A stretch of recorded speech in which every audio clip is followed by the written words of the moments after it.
নমস্কার বন্ধুরা, বর্তমান খবর ইউটিউব চ্যানেলে আপনাদের সবাইকে পুনরায় অনেক অনেক স্বাগত। তো বন্ধুরা, আবারও কিন্তু বঙ্গে বাড়লো বৃষ্টির পরিমাণ। বর্তমানে আমাদের বঙ্গোপসাগরের উপর যে নিম্নচাপটি রয়েছে তার জেরেই কিন্তু বৃষ্টি থাকছে আমাদের দক্ষিণবঙ্গে, এবং বর্তমানে নিম্নচাপের কি পরিস্থিতি রয়েছে তা কিন্তু তুলে ধরবো আমরা এই ভিডিওতে, এবং এরই সাথে আমাদের ভারতীয় মৌসুম ভবন কি বলছে ও আলিপুর আবহাওয়া দপ্তর কি বলছে তা কিন্তু দেখাবো। এবং আমাদের দক্ষিণবঙ্গে আজ কিন্তু সতর্কতা থাকছে, আজ থেকে 13 তারিখ অবধি কোন কোন জেলায় থাকছে তাও কিন্তু দেখাবো। তাই বিস্তারিত জানতে হলে এবং সঠিক আপডেটটি পেতে হলে ভিডিওটি অবশ্যই শুরু থেকে শেষ অবধি দেখবেন, এবং ভালো লেগে থাকলে একটি লাইক করবেন। আর আমাদের ভিডিওটির নিচে একটি লাল রঙের সাবস্ক্রাইব বাটন আছে, সেটিকে টিপে তার পাশে থাকা বেল আইকনটিকে অল অপশানে দিয়ে আমাদের সাথে থাকবেন। এবং আপনারা বর্তমানে ভিডিওটি কোন জেলা বা জায়গা থেকে দেখছেন, সেখানকার আবহাওয়ার পরিস্থিতি কেমন আছে তা কিন্তু অবশ্যই কমেন্ট বক্সে কমেন্ট করে জানাতে ভুলবেন না। তো চলুন বন্ধুরা, আমরা ভিডিওটিকে শুরু করব, তবে তার আগে দেখে নেব আমাদের ভারতীয় মৌসুম ভবন ও আলিপুর আবহাওয়া দপ্তর কী বলছে। তো বন্ধুরা, আমরা চলে এসেছি ভারতীয় মৌসুম ভবনের আপডেটে। এখানে প্রকাশিত আপডেটে কিন্তু বলা হচ্ছে একটি ঘূর্ণাবর্ত রয়েছে, যেটি আমাদের পশ্চিম মধ্য বঙ্গোপসাগরে রয়েছে, এবং এটি কিন্তু আস্তে আস্তে উত্তর পশ্চিম দিক বরাবর অগ্রসর হবে, এবং তারপরে কিন্তু শক্তি হারাবে মধ্য বঙ্গোপসাগরে আগামী 24 ঘন্টার মধ্যে। এবং একটি অক্ষরেখা কিন্তু এই ঘূর্ণাবর্তের ওপর দিয়ে কিন্তু রয়েছে, এবং এটি কিন্তু পশ্চিম মধ্য বঙ্গোপসাগরের ওপর দিয়ে তামিলনাড়ুর উপকূলবর্তী অঞ্চল অবধি কিন্তু রয়েছে। এবং এর বলা হচ্ছে আরেকটি অক্ষরেখা রয়েছে, যেটি কিন্তু দক্ষিণ পূর্ব মধ্যপ্রদেশ থেকে পূর্ব আমাদের দক্ষিণবঙ্গ অবধি কিন্তু বিস্তৃত রয়েছে, যেটা কিন্তু বর্তমানে বলা হয়েছে, এবং ঝাড়খণ্ডের ওপর দিয়ে রয়েছে এটি। এবং বলা হয়েছে একটি ঘূর্ণাবর্ত রয়েছে উত্তর পশ্চিম মধ্যপ্রদেশে এবং তার পার্শ্ববর্তী এরিয়ায়।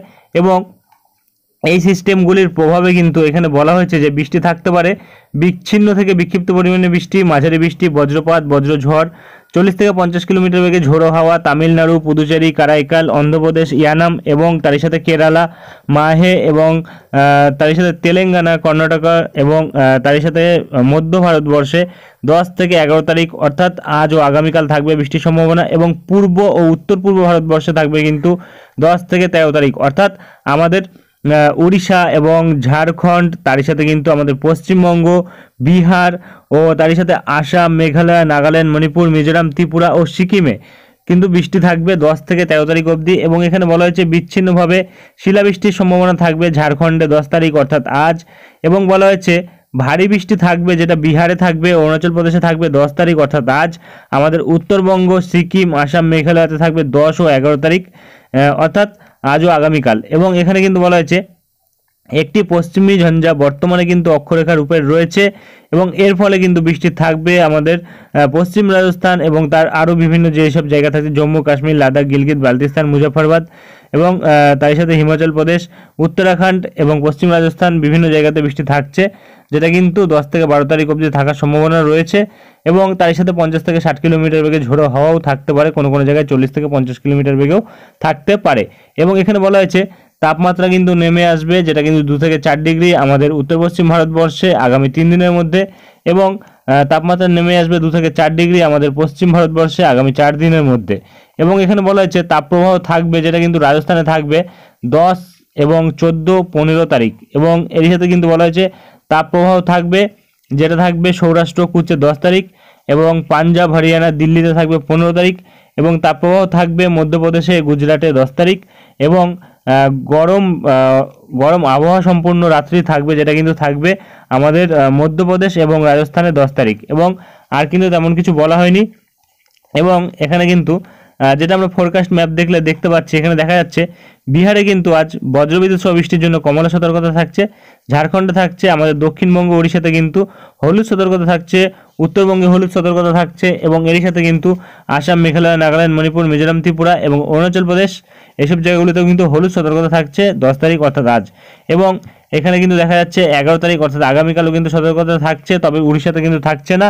এবং এরপরে আমরা যদি দেখি 12 তারিখ দেখা যাচ্ছে আমাদের দক্ষিণবঙ্গে সতর্কতা থাকছে, ঝাড়খণ্ডে থাকছে, বিহারে থাকছে, এবং আর সিকিমে থাকছে, এবং আমাদের উত্তরবঙ্গে থাকছে। এরই সাথে যদি আমরা দেখি 13 তারিখের দিকে দেখলে কিন্তু দেখা যাচ্ছে যে 13 তারিখ বৃষ্টি থাকছে, যেটা কিন্তু আমাদের দক্ষিণবঙ্গ, ঝাড়খণ্ড এবং তার সাথে কিন্তু বিহারের ওপর থাকছে। এবং এপাশে কিন্তু আসাম, মেঘালয়, নাগাল্যান্ড, মণিপুর, মিজোরাম, ত্রিপুরা, অরুণাচল প্রদেশের উপর থাকছে। এবং 14 তারিখ থেকে যদি আমরা দেখি তাহলে কিন্তু নিউট্রাল ওয়েদার দেখা যাচ্ছে, তেমন কোনো পরিস্থিতির পরিবর্তন কিন্তু আর লক্ষ্য করা যাচ্ছে না। তবে মৌসুম তবে আলিপুর আবহাওয়া দপ্তর কিন্তু আলাদা কিছু বলছে। তো কি বলছে সেটা আমরা দেখে নেব। তো বন্ধুরা আমরা চলে এসেছি আলিপুর আবহাওয়া দপ্তরের আপডেটে। এখানে প্রকাশিত আপডেটে কিন্তু দেখা যাচ্ছে আমাদের উত্তরবঙ্গে কিন্তু বৃষ্টি থাকছে, যেটা কিন্তু দার্জিলিং, জলপাইগুড়ি, কালিম্পং এবং আলিপুরদুয়ার, কুচবিহার, উত্তর দিনাজপুর, দক্ষিণ দিনাজপুর, মালদা প্রতিটা জেলাতেই কিন্তু বৃষ্টি থাকছে, হালকা থেকে মাঝারি ধরনের এবং বজ্রপাতের সম্ভাবনা থাকছে, যেটা কিন্তু কোনো কোনো জেলায় কিছু কিছু জায়গায় থাকছে, কোনো কোনো জেলায় কিন্তু বেশ কিছু জায়গাতে থাকতে পারে। এবং এখানে কিন্তু যদি আমরা দেখি সতর্কতা, তাহলে কিন্তু দেখা যাচ্ছে আজ কিন্তু সতর্কতা থাকছে দার্জিলিং, জলপাইগুড়ি, কালিম্পং, আলিপুরদুয়ার, কুচবিহার, উত্তর দিনাজপুর, দক্ষিণ দিনাজপুর, মালদা আজ এবং এরই সাথে সাথে কিন্তু আগামীকাল ও পরশু দিনও থাকছে সতর্কতা। 40 থেকে 50 কিলোমিটার বেগে ঝোড়ো হওয়া এবং এখানে কিন্তু বলা হয়েছে ভারী বৃষ্টি থাকতে পারে। আজ কিন্তু উত্তর দিনাজপুরের ওপর 7 থেকে 11 সেন্টিমিটার অবধি বৃষ্টি থাকতে পারে, যেটা কিন্তু বর্তমানে বলা হয়েছে। এবং এপাশে কিন্তু যদি আমরা দেখি আগামীকাল কিন্তু থাকবে জলপাইগুড়ির ওপর 7 থেকে 11 সেন্টিমিটার অবধি ভারী বৃষ্টির সম্ভাবনা, যেটা কিন্তু সতর্কতা জারি করা হয়েছে আমাদের আলিপুরের তরফ থেকে। এবং আর কোনো জেলার ক্ষেত্রে কিন্তু তেমন কোনো ভারী বৃষ্টির সতর্কতা জারি করা হয়নি। তবে এখানে কিন্তু যদি আমরা দেখি তাহলে কিন্তু দেখা যাচ্ছে মোটামুটি কিন্তু 16 তারিখ অবধি বৃষ্টি থাকছে আমাদের উত্তরবঙ্গের প্রতিটা জেলার মধ্যে, যেটা কিন্তু বর্তমানে আলিপুরের আপডেটে পাওয়া যাচ্ছে। এবং আর কিন্তু তেমন কোনো বড় পরিবর্তন নেই। দেখে নেব দক্ষিণবঙ্গের আপডেটে কি বলা হয়েছে। বন্ধুরা আমরা চলে এসেছি দক্ষিণবঙ্গের আপডেটে। এখানে প্রকাশিত আপডেটে কিন্তু দেখা যাচ্ছে যে আমাদের দক্ষিণবঙ্গে কিন্তু আজ বৃষ্টি থাকছে প্রতিটা জেলার মধ্যেই, হালকা থেকে মাঝারি এবং বজ্রপাতের সম্ভাবনা থাকছে, যেটা কিন্তু কিছু কিছু জায়গার ক্ষেত্রে থাকছে। এবং এটা কিন্তু মোটামুটি লক্ষ্য করা যাচ্ছে প্রায় কিন্তু 16 তারিখ অবধি থাকার সম্ভাবনা রয়েছে। তবে যদি আমরা সতর্কতা দেখি তাহলে কিন্তু দেখা যাচ্ছে 13 তারিখ অবধি সতর্কতা কিন্তু থাকছে আমাদের দক্ষিণবঙ্গে। বজ্রপাতের সাথে বৃষ্টির তেমন কোনো সতর্কতা নেই, তবে কিন্তু এখানে বলা হয়েছে বজ্রঝড় ও বজ্রপাতের সম্ভাবনা কিন্তু রয়েছে, যেটা কিন্তু 30 থেকে 40 কিলোমিটার বেগে ঝোড়ো হাওয়া থাকতে পারে এবং বজ্রপাত থাকতে পারে, যেটা কিন্তু প্রতিটা জেলার মধ্যেই থাকবে 1 থেকে 2 জায়গাতে, যেটা কিন্তু বলা হয়েছে আমাদের আলিপুরের তরফ থেকে। এবং প্রতিটা দক্ষিণবঙ্গের প্রতিটা জেলাতেই কিন্তু 13 তারিখ অবধি বজ্রঝড়ের সম্ভাবনা রয়েছে, যেটা আমরা বর্তমানে পাচ্ছি। এবং এর জন্য কিন্তু হলুদ সতর্কতা থাকছে। তবে আর কিন্তু তেমন কিছু বলা হয়নি। চলে আসবো আমরা উইন্ডের আপডেটে, দেখে নেব কি পরিবর্তন ঘটেছে। বন্ধুরা আমরা চলে এসেছি উইন্ডির লাইভ স্ক্রিনে, রয়েছি আমরা ইসিএমডব্লিউ মডেল বজ্রঝড় বৃষ্টি মোডে। তো যেটা আমরা পাচ্ছি আজ দুপুরবেলার দিকে কিন্তু বজ্রঝড় থাকার সম্ভাবনা রয়েছে। এখানে কিন্তু যেটা লক্ষ্য করা যাচ্ছে বেশ কিছু জেলার উপর থাকতে পারে, কলকাতা, উত্তর 24 পরগনা এবং হুগলি, তার সাথে নদিয়া এবং এপাশে হাওড়া ও যদি আমরা দেখি বর্ধমান, তার সাথে বাঁকুড়া, পুরুলিয়া এবং এপাশে কিন্তু মুর্শিদাবাদের দিকেও কিছু কিছু জায়গায় কিন্তু লক্ষ্য করা যাচ্ছে।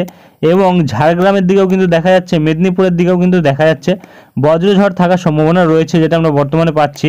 তবে সবথেকে বেশি কিন্তু থাকতে পারে এপাশে নদিয়ার শান্তিপুর, কৃষ্ণনগরের ওপর এবং তার সাথে কিন্তু এপাশে যদি আমরা দেখি তাহলে কিন্তু দেখা যাচ্ছে দুর্গাপুরের ওপর এবং আসানসোল, চিত্তরঞ্জন, তার সাথে কিন্তু রঘুনাথপুর এবং পুরুলিয়ার ওপর, হুড়ার ওপর কিন্তু দেখা যাচ্ছে ভারী পরিমাণে বজ্রঝড় থাকার সম্ভাবনা রয়েছে। এবং এরই সাথে কিন্তু যদি আমরা দেখি তাহলে কিন্তু দেখা যাচ্ছে যে এপাশে ভিড়ামারা, আলমডাঙ্গা এবং দামুহুড়া এবং তার সাথে পাবনা, ভাঙুড়া এবং তার সাথে বেড়া, এইসব জায়গাগুলিতে কিন্তু দেখা যাচ্ছে ভারী পরিমাণে বজ্রঝড় থাকতে পারে, যেটা বর্তমানে লক্ষ্য করা যাচ্ছে। এবং এরই সাথে কিন্তু হালকা ধরনের বজ্রঝড় থাকার সম্ভাবনা রয়েছে নগরপুর, শালিকুপা, ঢাকা, তার সাথে কিন্তু ময়মনসিংহ, কলাই এবং আরও বেশ কিছু জায়গা থাকছে। তবে এপাশে উত্তরবঙ্গের দিকে যদি দেখি তাহলে কিন্তু দুপুরবেলার দিকে বজ্রঝড় থাকার তেমন কোনো সম্ভাবনা নেই। এবং আগিয়ে গেলে যদি আমরা দেখি রাত্রিবেলার দিকেও কিন্তু তেমন কোনো বজ্রঝড়ের সম্ভাবনা লক্ষ্য করা যাচ্ছে না এই মুহূর্তে। তবে রাত্রিবেলার দিকে কিন্তু বাংলাদেশের সিলেটের সাইডে কিন্তু বজ্রঝড় থাকতে পারে। এবং মোটামুটি যদি আমরা দেখি 14 তারিখ অবধি, কারণ 13 তারিখ অবধি বলছে যে বৃষ্টির সম্ভাবনা রয়েছে, বজ্রঝড় বৃষ্টি। এবং যদি আমরা দেখি তাহলে কিন্তু দেখা যাচ্ছে আগামীকালও কিন্তু বজ্রঝড় থাকছে, যেটা কিন্তু দুপুরবেলার দিকে থাকছে। এবং তারপরে কিন্তু 12 তারিখের দিকে যদি দেখি 12 তারিখের দিকেও কিন্তু দেখা যাচ্ছে যে বজ্রঝড় থাকছে এবং 13 তারিখের দিকেও কিন্তু বজ্রঝড় থাকছে। অর্থাৎ 13 তারিখের দিকে কিন্তু আমরা দেখতে পাচ্ছি ভারী পরিমাণে থাকছে, যেটা কিন্তু সন্ধ্যাবেলার দিকটাতে থাকতে পারে কোলাঘাট, আরামবাগ এবং বর্ধমান, শান্তিপুর, কাটোয়া এবং এপাশে কিন্তু চন্দননগর, ব্যারাকপুর, পানিহাটি এবং এপাশে কলকাতা এবং তার সাথে কিন্তু বনগাঁ এবং হাবড়া, তার সাথে কিন্তু নগরুখড়া এবং তার সাথে আরও বিভিন্ন যেসব জায়গা থাকছে বারুইপুর এবং জয়নগর, গোসাবা, এইসব জায়গাগুলিতে কিন্তু থাকতে পারে ভারী পরিমাণে বজ্রঝড়ের সম্ভাবনা। তবে এই কয়েকদিনে বজ্রঝড় এবং বৃষ্টির পরিমাণ কতটা থাকতে পারে সেটা আমরা দেখব সর্বপ্রথম। তো আমরা যদি দেখি আজ 10 তারিখ থেকে আগামী 4 দিন অর্থাৎ 14 তারিখ, কারণ 13 তারিখ অবধি বৃষ্টি হওয়ার সম্ভাবনা রয়েছে। তো আমরা যদি দেখি 14 তারিখ অবধি কতটা বৃষ্টি হতে পারে তাহলে কিন্তু আমরা দেখতে পাচ্ছি এপাশে কলকাতা ও তার সাথে চন্দননগর এবং উত্তর চব্বিশ পরগনার দিকে দেখা যাচ্ছে মোটামুটি 10 থেকে 15 মিলিমিটার বৃষ্টি থাকছে এবং এপাশে হাওড়ার দিকে কিন্তু 10 মিলিমিটার থাকছে এবং এপাশে কিন্তু হুগলি এবং তার সাথে কিন্তু বর্ধমানের দিকে দেখা যাচ্ছে 15 মিলিমিটার অবধি বৃষ্টি থাকছে। নদিয়ার দিকেও কিন্তু 17 থেকে 16 মিলিমিটার বৃষ্টি থাকছে এবং এরই সাথে কিন্তু যদি আমরা দেখি এপাশে মুর্শিদাবাদের দিকে দেখা যাচ্ছে মোটামুটি 7 থেকে 8 মিলিমিটার বৃষ্টি থাকছে এবং এপাশে কিন্তু দেখা যাচ্ছে দুর্গাপুর সাইডে মোটামুটি 12 থেকে 13 মিলিমিটার বৃষ্টি থাকছে এবং পুরুলিয়ার দিকে কিন্তু দেখা যাচ্ছে 15 মিলিমিটার বৃষ্টি থাকছে এবং বাঁকুড়ার দিকে কিন্তু 5 মিলিমিটার বৃষ্টি থাকছে, যেটা বর্তমানে পাওয়া যাচ্ছে। অর্থাৎ আগামী 4 দিনে কিন্তু আমাদের দক্ষিণবঙ্গে কলকাতা এবং তার সাথে হুগলি এবং হাওড়া, পূর্ব পশ্চিম বর্ধমান, নদিয়া ও মুর্শিদাবাদ এবং তার সাথে কিন্তু এপাশে পুরুলিয়ার দিকে কিন্তু একটু বৃষ্টির পরিমাণটা বেশি থাকতে পারে। বাদবাকি জায়গাগুলিতে কিন্তু মোটামুটি 7 থেকে 8 মিলিমিটার 5 মিলিমিটার বৃষ্টি থাকবে, অর্থাৎ তেমন কোনো ভারী বৃষ্টি নেই। তবে যদি আমরা 14 তারিখের পর থেকে দেখি আগামী 8 দিনে কতটা বৃষ্টি হতে পারে, তাহলে কিন্তু আমরা পাচ্ছি এখানে দেখা যাচ্ছে আমাদের কলকাতা এবং তার আশেপাশের জায়গাগুলিতে কিন্তু মোটামুটি 80 মিলিমিটারের ওপর বৃষ্টি থাকছে, অর্থাৎ মাঝারি ধরনের বৃষ্টি থাকার সম্ভাবনা রয়েছে। এবং এরই সাথে কিন্তু যদি আমরা দেখি বাংলাদেশের দিকে, তাহলে কিন্তু দেখা যাচ্ছে কুমিল্লা, ঢাকা এবং ময়মনসিংহ এইসব সাইডগুলিতে কিন্তু মোটামুটি প্রায় 160 থেকে 70 মিলিমিটার বৃষ্টি, অর্থাৎ ভারী বৃষ্টি থাকার সম্ভাবনা কিন্তু রয়েছে, যেটা আমরা বর্তমানে পাচ্ছি। তবে আমাদের দক্ষিণবঙ্গের কিন্তু যদি আমরা দেখি আমাদের পশ্চিমবঙ্গের দক্ষিণবঙ্গে, তাহলে কিন্তু দক্ষিণ 24 পরগনার দিকে প্রায় 60 থেকে 65 মিলিমিটার থাকছে এবং কলকাতার দিকে কিন্তু থাকছে 75 মিলিমিটার এবং উত্তর 24 পরগনার দিকে থাকছে 74-75 মিলিমিটার, হুগলির দিকে থাকছে প্রায় 80 মিলিমিটার এবং নদিয়ার দিকে থাকছে প্রায় 76-77 মিলিমিটার, পূর্ব বর্ধমানের দিকে কিন্তু থাকছে প্রায় 60 মিলিমিটার এবং পশ্চিম বর্ধমানের দিকে যদি আমরা দেখি তাহলে কিন্তু দেখা যাচ্ছে পূর্ব বর্ধমানের দিকে থাকছে 73 মিলিমিটার এবং পশ্চিম বর্ধমানের দিকে দেখা যাচ্ছে 62 মিলিমিটার এবং এপাশে কিন্তু বাঁকুড়ার দিকে দেখা যাচ্ছে প্রায় 69 মিলিমিটার এবং এপাশে কিন্তু পুরুলিয়ার দিকে কিন্তু 26 মিলিমিটার বৃষ্টি থাকছে। অর্থাৎ যে জায়গাগুলি আমি বললাম সেই সব জায়গাগুলিতে কিন্তু মোটামুটি মাঝারি ধরনের বৃষ্টি থাকছে এবং এপাশে খড়গপুর সাইডে দেখা যাচ্ছে মোটামুটি 80 মিলিমিটার বৃষ্টি থাকছে। চাকুলিয়া ঝাড়গ্রামের দিকে কিন্তু দেখা যাচ্ছে প্রায় 30 মিলিমিটার বৃষ্টি থাকছে, এখানে কিন্তু বৃষ্টির পরিমাণটা কম থাকছে এবং এপাশে কিন্তু মেদিনীপুর সাইডে দেখা যাচ্ছে প্রায় 50 মিলিমিটার বৃষ্টি থাকছে এবং মেদিনীপুর সাইডেও কিন্তু বৃষ্টির পরিমাণটা কম থাকছে, যেটা আমরা বর্তমানে পাচ্ছি। এবং মোটামুটি 14 তারিখের পর থেকে কিন্তু বৃষ্টির পরিমাণটা বাড়বে এবং যদি আমরা বজ্রবৃষ্টি মোডে দেখি তাহলে কিন্তু দেখা যাচ্ছে মোটামুটি প্রতিদিনই কিন্তু বৃষ্টি থাকার সম্ভাবনা থাকছে।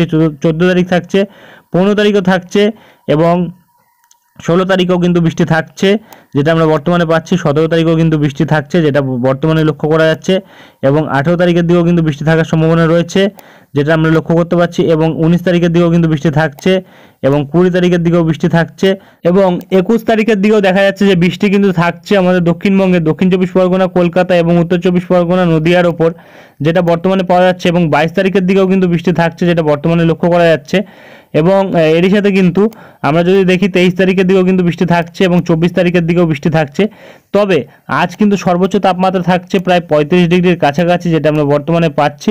তাপমাত্রার উপর নজর রাখবো একবার, তাপমাত্রা থাকবে আজ সর্বোচ্চ প্রায় 35 ডিগ্রির কাছাকাছি এবং এটাই কিন্তু আগামী কিছুদিন পর গিয়ে একটু নেমে আসবে, যেটা আমরা বর্তমানে পাচ্ছি। 20 তারিখের দিকে কিন্তু দেখা যাচ্ছে এই তাপমাত্রাটা কিন্তু প্রায় 32-33 ডিগ্রিতে নেমে আসবে এবং তারই মাঝে কিন্তু আবার তাপমাত্রা বাড়বে, যেটা কিন্তু 12-13 তারিখের দিকে 36 ডিগ্রি থাকার সম্ভাবনা রয়েছে। তবে এই তাপমাত্রা কিন্তু আবারও নেমে আসবে বৃষ্টির ফলে, যেটা আমরা বর্তমানে পাচ্ছি এবং আর কিন্তু তেমন কোনো বড় পরিবর্তন নেই। এবং এই যে নিম্নচাপটি রয়েছে যার জেরে কিন্তু বৃষ্টি থাকছে আমাদের দক্ষিণবঙ্গে, এই নিম্নচাপটি কিন্তু ক্রমশ যদি দেখি বর্তমানে কিন্তু রয়েছে এপাশে আমাদের বঙ্গোপসাগরের ওপর এবং ক্রমশ কিন্তু এটি উত্তর পশ্চিম দিক বরাবর অগ্রসর হবে। অগ্রসর হওয়ার পর কিন্তু আবারও শক্তি হারাবে, শক্তি হারিয়ে কিন্তু ক্রমশ আবারও এপাশে মায়ানমারের দিকে চলে যাচ্ছে। তেমন কোনো ঘূর্ণিঝড় অথবা তেমন কোনো কিছুর সম্ভাবনা কিন্তু এই মুহূর্তে আর লক্ষ্য করা যাচ্ছে না। এবং যদি আমরা বায়ুর ঝাপটা মোডে দেখি তাহলে কিন্তু দেখা যাচ্ছে এটি মোটামুটি একটি গভীর নিম্নচাপ রূপে কিন্তু থাকতে পারে অথবা সুস্পষ্ট নিম্নচাপ রূপেই কিন্তু থাকার সম্ভাবনা রয়েছে, যেটা আমরা বর্তমানে পাচ্ছি। এবং এরপরে কিন্তু আর তেমন কোনো বড় পরিবর্তন নেই, এরপরে যদি কোনো পরিবর্তন আসে তা আমরা তুলে ধরবো। আজকের ভিডিওটি আমরা এখানেই শেষ করছি, দেখা হবে নেক্সট ভিডিওতে। ধন্যবাদ।